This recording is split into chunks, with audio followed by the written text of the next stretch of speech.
மதுரை மேலூர் பகுதியைச் சார்ந்த வி கருப்பு தாக்கல் செய்த பொதுநல மனுவில் மதுரை அருள்மிகு மீனாட்சி அம்மன் கோவிலானது உலக புகழ்பெற்ற திருக்கோயிலாகும்.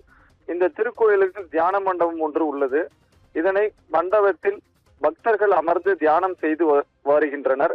இந்த தியான மண்டபத்தில் அமர்ந்து தியானம் செய்வதை பக்தர்கள் தொன்று தொட்டு காலமாக செய்து வருகின்றனர். இந்த சூழ்நிலையில் சில ஆண்டுகளாக இந்தியான மண்டபத்தில் பல விதமான மரப்பொருட்களையும் இரும்பு கம்பிகளையும் வைத்து பக்தர்கள் தியானம் செய்ய முடியாமல் வகையில் பூட்டி வைத்துள்ளனர். மேலும் பக்தர்கள் இந்த மண்டபத்தில் தியானம் செய்ய அனுமதி இல்லை என்று கோயில் நிர்வாகம் கூறி வருகிறது.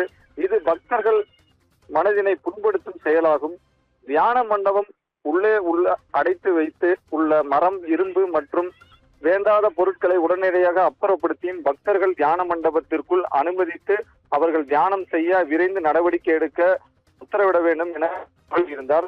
இந்த மனு மீதான விசாரணை நீதிபதிகள் SM சுப்பிரமணியன், மரியா கிளாட் அவர்கள் முன்னிலையில் விசாரணைக்கு வந்தது. அப்பொழுது பழைய பொருட்களை தியான மண்டபத்தில் போட்டு வைத்து ஏன் கோயில் வளாகத்தில் வேறு இடத்தில் அந்த குடோனை அமைக்காதது என கேள்வி எழுப்பிய நீதிபதி மனுதாரரின் மனு குறித்து மதுரை மீனாட்சி அம்மன் திருக்கோவில் இணை ஆணையர் பதில் மனு தாக்கல் செய்ய உத்தரவிட்டு வழக்கினை ஒத்திவைத்தார்.